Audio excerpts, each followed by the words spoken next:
I'll never forget that morning. The sunlight was spilling through the curtains, warm and golden, and I thought it was the perfect day. My stomach was doing that nervous, fluttering thing it always does before something big, but nothing could have prepared me for what happened next. Because the woman I was supposed to marry, she didn't show up. Her name is Emma. She was beautiful, fiery, the kind of person who could light up a room just by walking into it. And today, I was supposed to promise her forever. I had rehearsed every word, every smile, every nervous glance.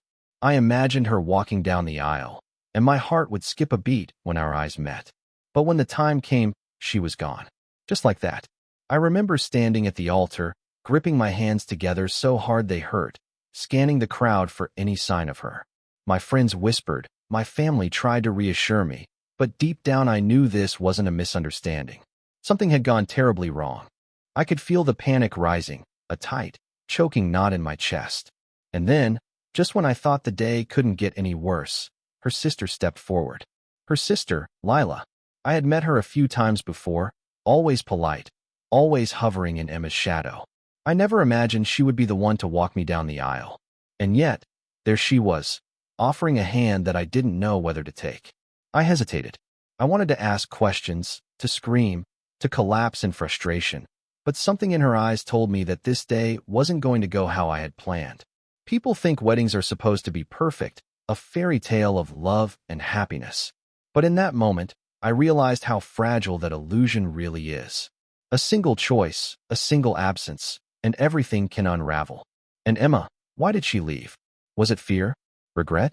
Or something I could never have seen coming? I wanted answers. But more than that, I needed to survive the day without completely falling apart in front of everyone. So I took her hand. And as we started walking down the aisle, I could feel all eyes on us. Not the happy, celebratory eyes I had imagined, but curious, confused, questioning eyes.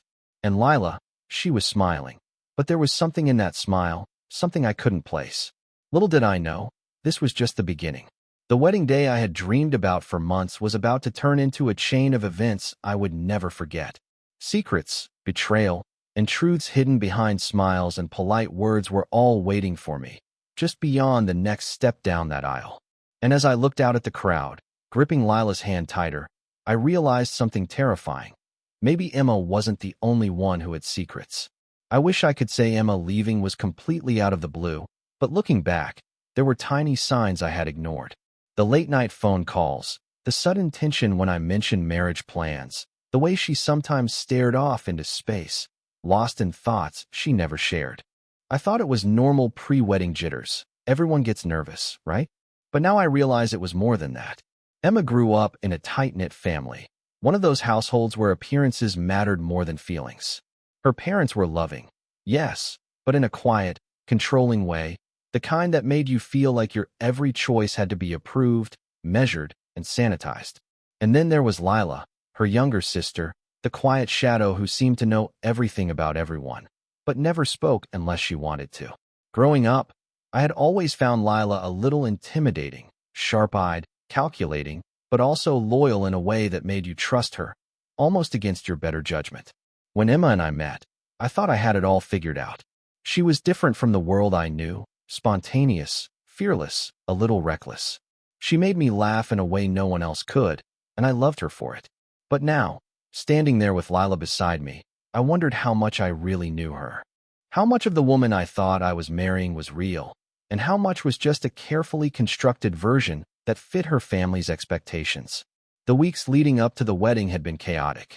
Dress fittings, seating charts, last-minute cancellations, and endless advice from relatives who seemed to believe they had a say in my life now. Emma had grown distant, distracted. She smiled for the guests, laughed at jokes she didn't seem to hear, and often disappeared for hours at a time. I asked, of course, but she always reassured me. "I'm just tired," she'd say. "It's nothing." And I wanted to believe her. I really did. But as I gripped Lila's hand, walking down that aisle, I felt a shiver of doubt. What if her absence wasn't just about nerves? What if there was something bigger at play, something she hadn't told me?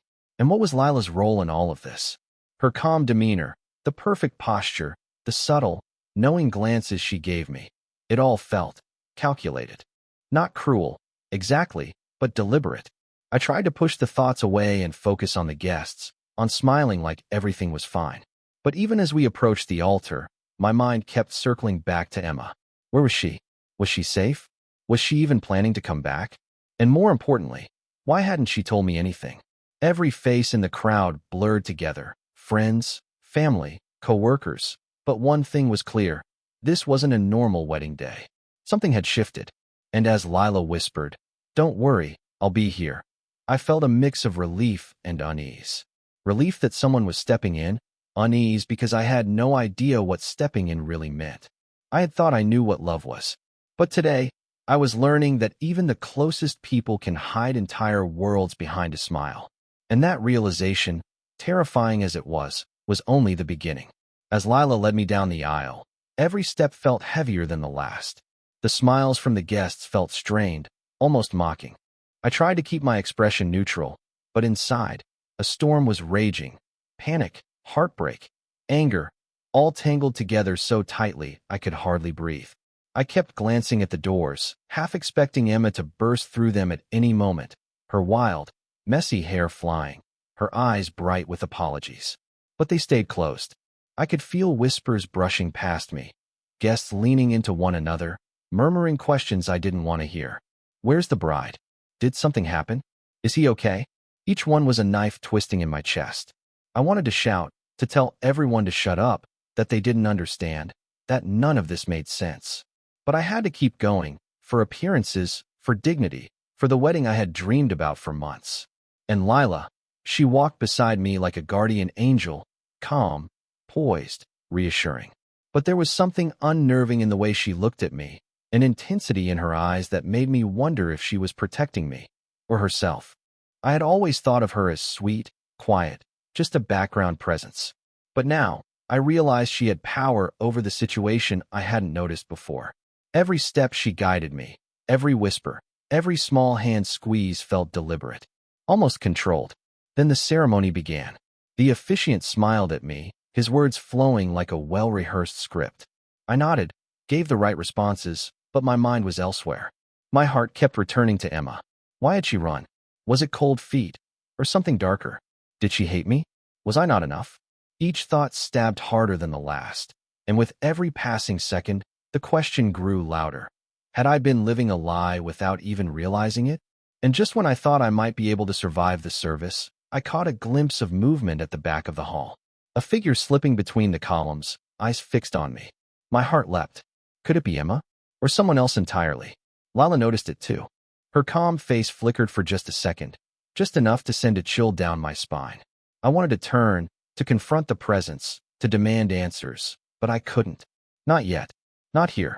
And in that moment, as I gripped Lila's hand a little too tightly, I realized something terrifying. The wedding I thought I was in control of was already spiraling beyond me. The figure at the back of the hall didn't move much, just lingered, watching. My stomach twisted. Every instinct screamed at me to leave, to run toward her, to demand some explanation, but I couldn't. I was trapped, pinned by the eyes of everyone around me, a groom without a bride. And yet, I couldn't shake the feeling that this wasn't just about Emma disappearing. It was bigger, deeper, darker. Lila guided me forward, her grip firm but strangely tense. She whispered something about keeping it together, and I tried to nod, to smile for the guests, but my hands were shaking so badly I thought they might give me away. My mind raced through every possibility. Was Emma angry at me?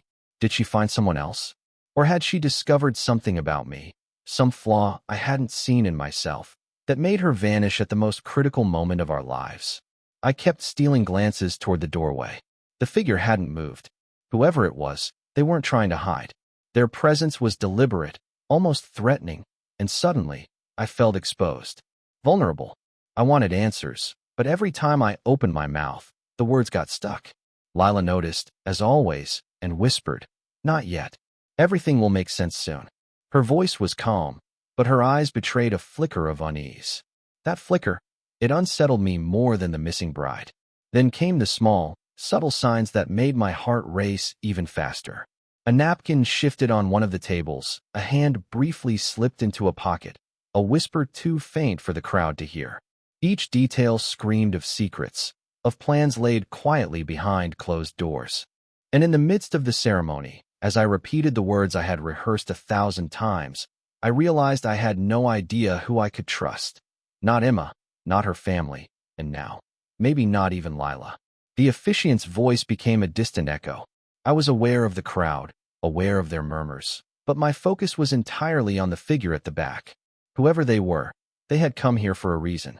And the thought that I might be about to walk into a trap or witness something I could never unsee made my pulse hammer against my ribs. As Lila guided me to stand before the empty space where Emma should have been, I noticed her glance toward the same figure. It was almost imperceptible, but enough to make my stomach drop. Something was happening here that I wasn't meant to understand yet. Something that would change everything I thought I knew about Emma, about our families, about the day I had spent months planning. And then it happened. A soft sound, almost a whisper, but loud enough to pierce through my thoughts. It was coming from the direction of the figure. A breath, a step, a word that I couldn't quite catch, but it carried weight, a promise that the truth I had been avoiding was about to crash into me, hard and unrelenting. I froze. Lila's hand tensed in mine. The guests leaned forward, curious and anxious. And for the first time all day, I realized that nothing would ever be the same again. Just as I braced myself for the truth about Emma, the figure at the back stepped forward, and my heart stopped. It wasn't Emma. It was someone I never expected, my best friend, Jake. His face was pale, his eyes wide, but there was a sharpness in his expression that made my chest tighten. "Wait, what are you doing here?" I whispered, my voice shaking. Jake didn't answer.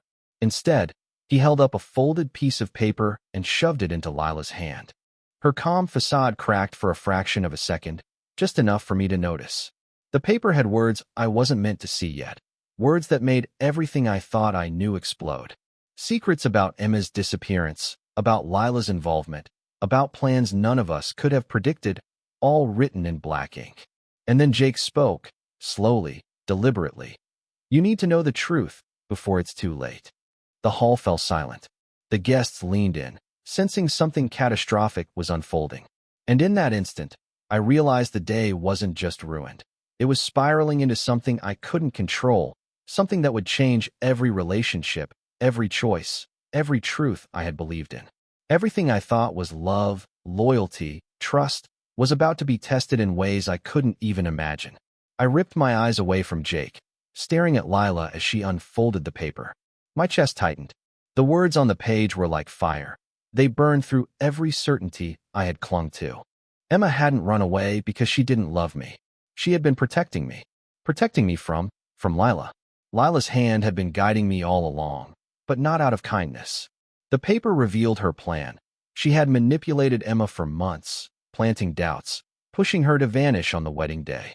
Emma had discovered Lila's scheme just hours before, realized she had no choice, and fled, not to escape me, but to escape Lila's control. I turned to the empty spot where Emma should have been, and suddenly the truth hit me like a punch to the gut. The absence I had feared, the chaos, the whispers, even Lila's unnerving calm, it had all been orchestrated. My own sister-in-law had played a part in my heartbreak, and the woman I thought I could trust most was hiding a darkness I could barely comprehend. Then, at the back of the hall, the doors burst open. Emma appeared, disheveled, her eyes wide, but alive. Relief, anger, love, and fear collided in me all at once. She ran to me, and I pulled her into my arms, feeling the weight of everything we had survived. But just as I thought the nightmare was over, she whispered, trembling, "It's not just Lila. There's someone else.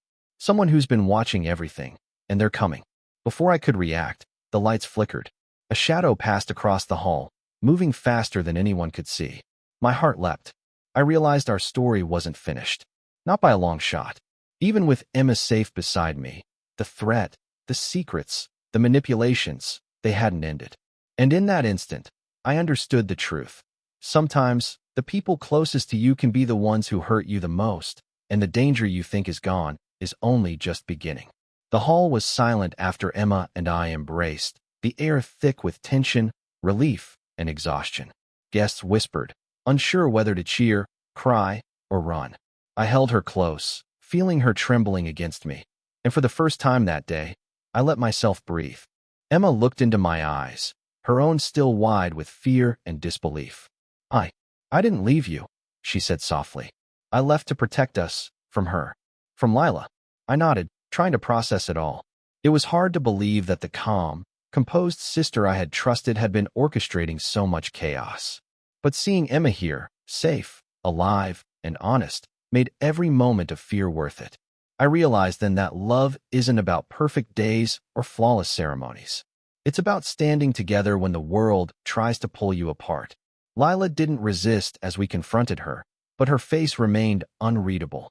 I only wanted what was best for her, for you, she said, her voice almost pleading. But the betrayal was too deep, the damage done. I didn't forgive her, not today, maybe not ever. Some lessons are learned too late, and some trust can never be rebuilt. We didn't return to the ceremony. The guests slowly dispersed, whispers trailing behind them. Emma and I walked outside, the late afternoon sun warming our faces. It felt like the first quiet breath we had taken all day. I held her hand, feeling its weight, its warmth, and in that simple gesture, I found a kind of closure. We had survived the chaos, the manipulation, and the fear. Somehow, we were still together. But as we reached the car, I remembered Emma's last words. The shadow, the someone watching us.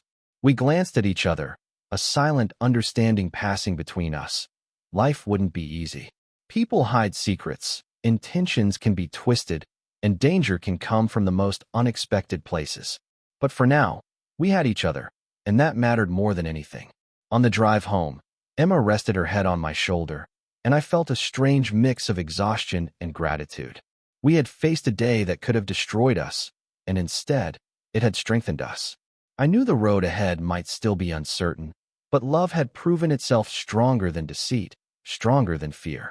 And maybe that's the takeaway, the messy, painful, terrifying truth about life and love.